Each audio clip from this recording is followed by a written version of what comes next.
Hi there and welcome back. We are in the midst of our discussion of PL/SQL in Chapter 7. Well, if you ask me, I would characterize PL/SQL as a rather simple and compact language. And indeed, we have already reached the part where we will talk about control flow. And well, I would then say that we have covered the core of PL/SQL already. I think we then have all the bits together to tackle, a larger, very interesting sample application, and that would be discussed in the upcoming video. But let's take the next few minutes to talk about different methods to alter the control flow in PL/SQL functions. What you will, of course, find is conditional statements. We have already seen these used in some of the examples, and I think there has been no problem in parsing, understanding what's going on there. That's because, the conditional statements, for example, as listed here on the slide, are completely unsurprising in their behavior and semantics. So what we will have in PL/SQL is indeed an if-then-else conditional. Well, in true imperative style, the else part here would indeed be optional. So if the predicate is false and there is no else part, then, well, no statement will be executed. Otherwise, if P0 is false and there is an else part, of course, we would execute the else part. Otherwise, we would enter the then part here. The statement block as 0 that can, of course, contain a single statement or an entire block of statement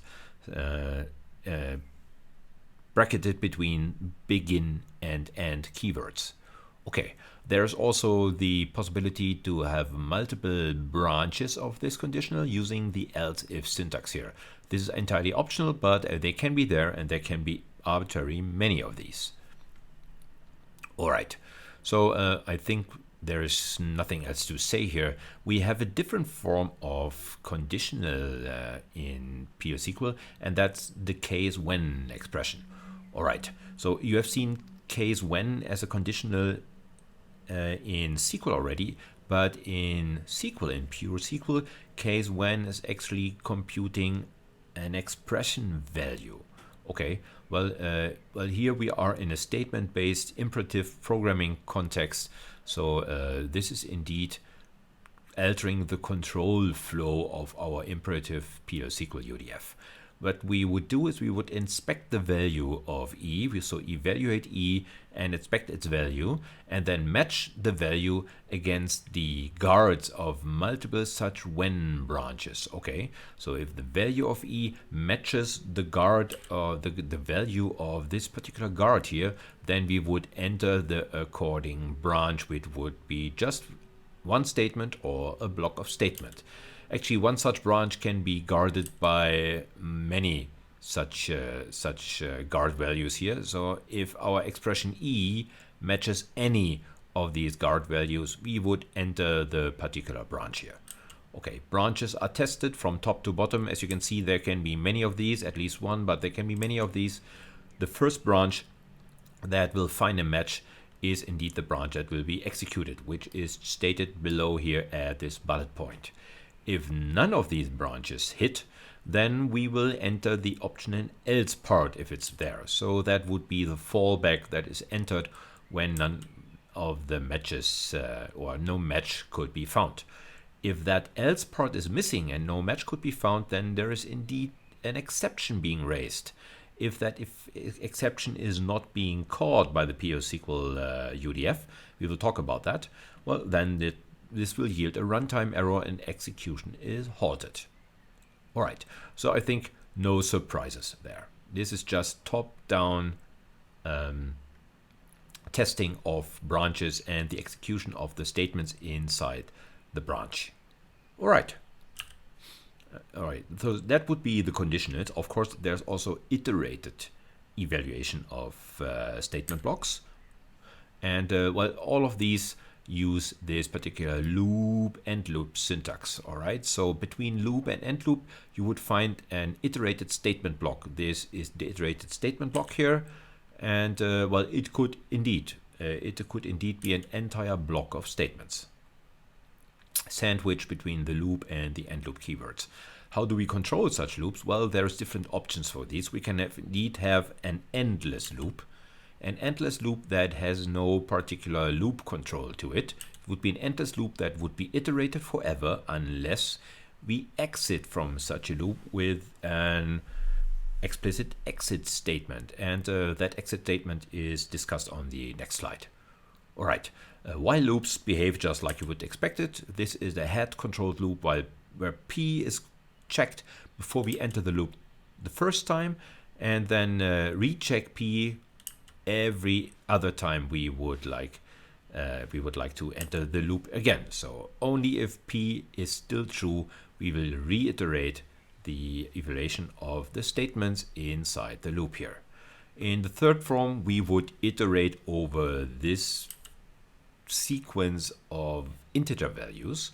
So that would be the lower and the upper bound of an integer sequence, and we would iterate over these integer values variable vi here, which would be auto-declared. So no need to declare this integer variable vi here. It would be bound to each of the values between the borders E0 and E1 here. There's an optional step width which would default to 1. All right, we would bind variable vi and then evaluate the statements in the loop and loop block here, which of course with the current binding of bi. All right, then there's a possibility to evaluate a SQL query. A SQL query will emit a number of rows. We would successively bind variable vr to the returned rows here, and for each binding of vr we would enter this loop body here, evaluate the statements with the current vr binding. And the last form would iterate over the elements of an array. So EA would be an array-based expression, all right, and well, the elements of EA would be successively bound to variable VA, which again would be auto-declared. And with the current element binding, we would enter the loop to evaluate the statements inside the loop with the current element bound to VA. There's the additional opportunity to iterate over arrays that are multidimensional. So we could iterate over slices of this particular multidimensional array, over the slices in dimension n, all right, and this is being specified by this optional slice n here. So in this case, VA would actually be bound to an entire array, sub-array of the multidimensional array EA. And with that particular binding, we would evaluate the iterated statements again. The details of all of this are found below here. All right, so the variables VI, VR, and VA, they come into existence automatically with the right type when we use these iterated statement blocks. So for some of these, actually for all of these, there is the possibility to exit this loop or to shortcut these loops whenever a particular condition is fulfilled. And this is described on this slide. So all of these 5 loop forms, they support optional label prefixes, just like blocks, statement blocks between begin and end could be named. We can name our loops. So that would be such an optional loop label name before the actual looping construct. So what you will find here would be either the while or the for each or the for. So all of these forms support these optional labeling, and we can refer to these labels in 2 statements that can be used to change the control flow in such iterated statements. We could use the exit keyword that would be performed whenever this particular predicate is true. Okay, so in the absence of this when p part, we would assume that the exit should be performed every time it is encountered during the execution of our function. All right, so if exit is reached, we will leave the innermost loop, or we will leave the loop that has been named in this optional label here. So we could leave the innermost enclosing loop. We can even leave an outer loop if that if that is the loop that we are naming here with this particular label argument. Right, so that gives you some rather flexible control over leaving particular loops, innermost or maybe even outer loops. And we can even shortcut loops. So we could abandon the evaluation of the current iterated statement block and instead return to the top of the innermost loop, or if a label is performed, return to the top of the named loop here. Okay, so this is a shortcut that will immediately re-evaluate the while condition. For example, in a while loop, it would immediately generate the next binding in a for each loop and so on. All right, you all have probably seen variations of these statements in other imperative programming languages, and they behave no different here. This label argument really makes for a lot of flexibility here, which is rather nice. All right, I think all of this had already been said. Well, there is also a form of exit that you can use to just leave a statement block. So this exit statement also applies to statement blocks that are not formed by loop statements, but by just normal begin and statement blocks. We could use exit to leave such a statement block and continue evaluation with the next statement after the block. All right, so quite a selection of keywords here that we can use to alter the control flow in our functions. Let's have a peek over at the terminal where I have prepared one such sample function for you. It's a particular form of function that actually is a void function. So indeed it's a void procedure. I'm executing this particular procedure only for its side effects. And you can also see it does not receive any arguments here. So this control flow UDF is only built for one purpose: to visualize, to explain the control flow inside iterated statements and PL SQL. And to do that, I have built a body for control flow that indeed features two nested loops.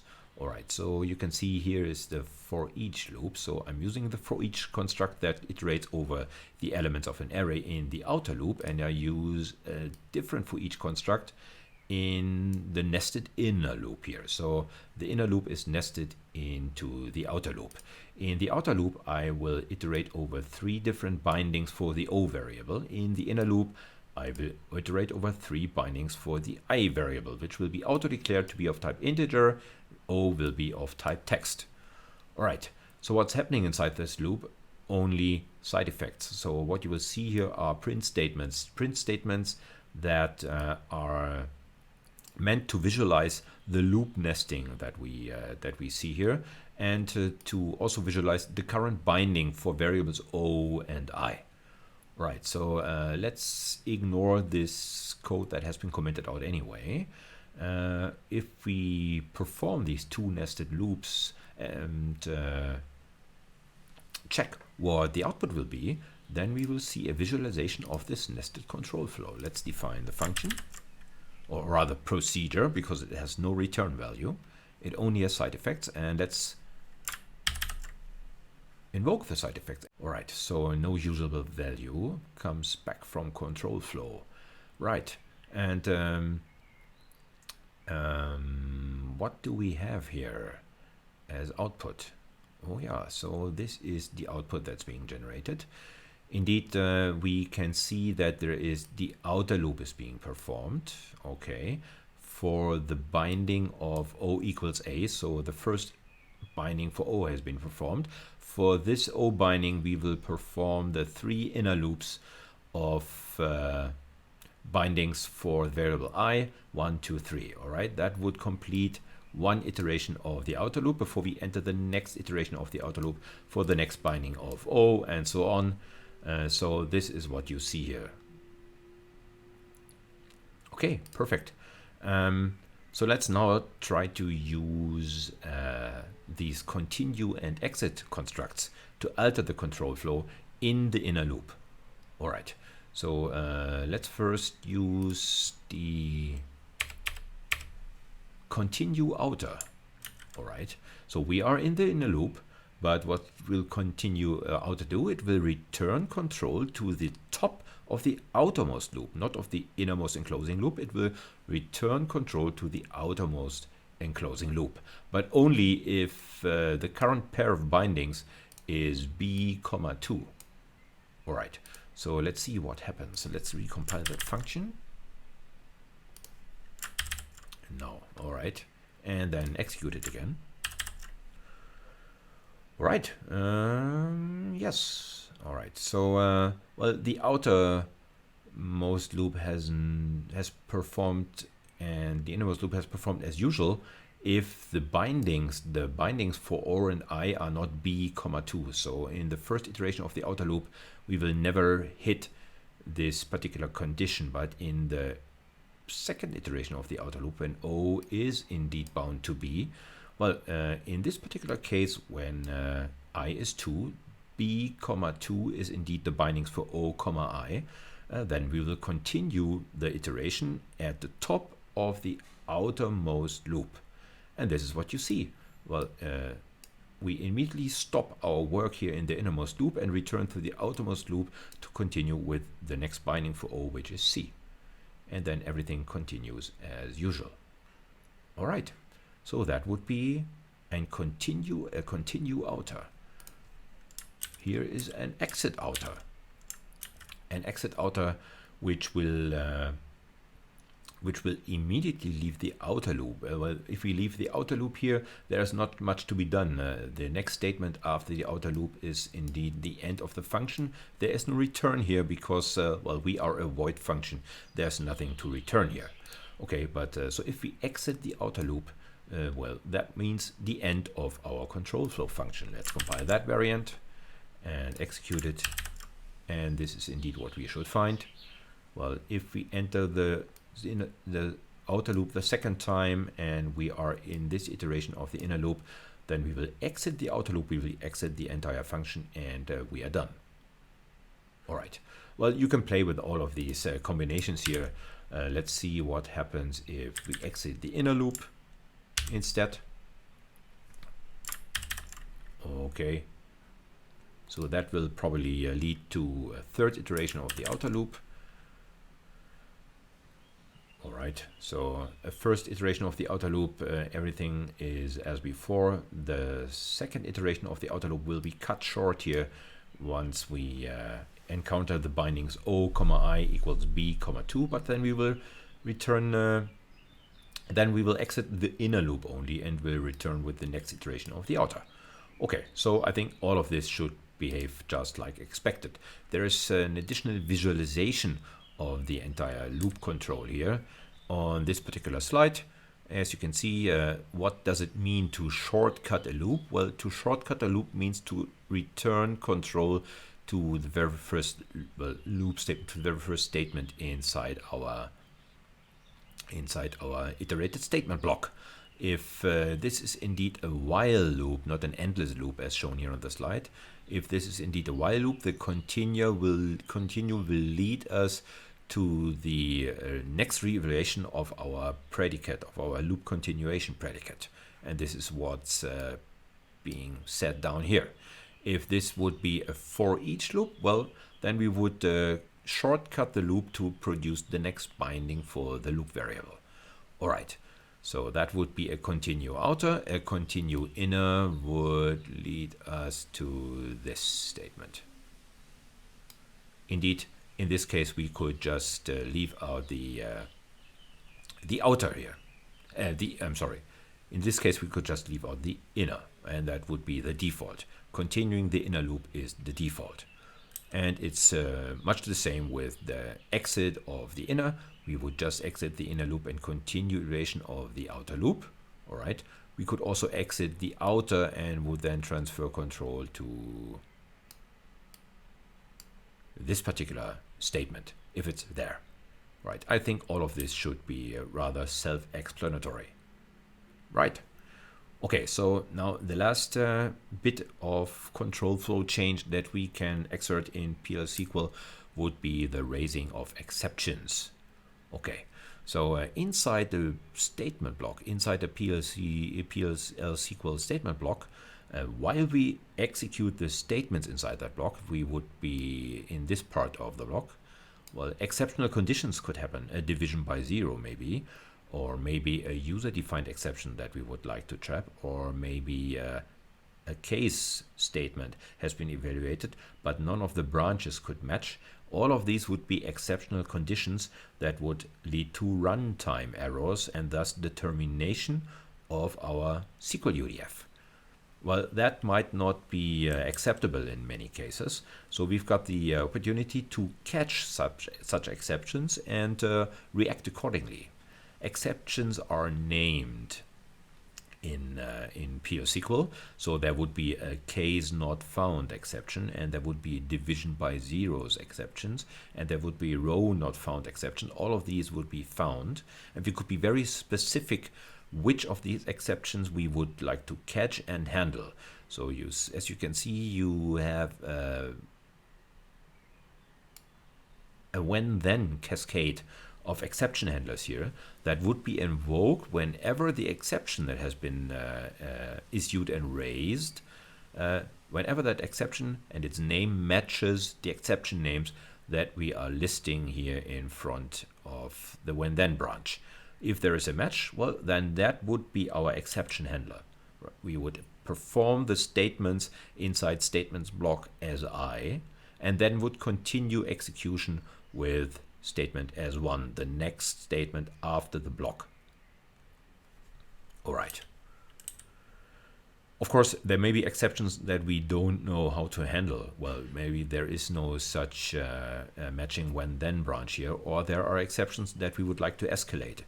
In this particular case, if there is no exception handler defined for a particular exception, it would indeed be escalated and would reach the block that encloses this particular statement block. All right. Well, if that block cannot handle the exception, it would further propagate outwards until we reach the outermost block. If the outermost block is not able to handle that particular exception, then the execution of our UDF would be aborted. All right. Well, this is a true exception handling in database style. So if there are indeed DML statements here, DML statements that have altered the state of our database, when such an exception is raised and handled, then all of the changes that have been made by these DML statements are being rolled back. This matches the semantics of a database transaction that will only perform all of its changing statements on a database in its entirety, or it will perform none of those statements at all. Okay, so this would be the semantics of such a begin, exception, and exception handling statement block here. All right. Well, we have the possibility to raise exceptions on our own, so to have full control about over the exceptions that are being raised, and there is a different set of keywords inside PL/SQL that allow us to do just that. All right, so PL/SQL gives us the opportunity to explicitly raise exceptions during the evaluation of our functions, and there is a different possibilities to do that. Well, actually, exceptions are only being raised by these two forms 2 and 3 here. All right, so actually there is the possibility to raise a named exception. These are exactly the exception names that are being caught by the exception handlers, the when-then exception handlers that we have just discussed on the previous slide. All right, there's also a third form of exception, the assert exceptions. You probably have seen assert statements of different flavors in your favorite programming languages already. In assert, we would check this particular predicate, a predicate that expresses assumptions about the state of the execution at this particular point in time. If predicate P is fulfilled, everything is fine, and assert P is indeed a no-op. Should the predicate P be not fulfilled, that would raise an exception of name assert failure. All right. which we of course could catch.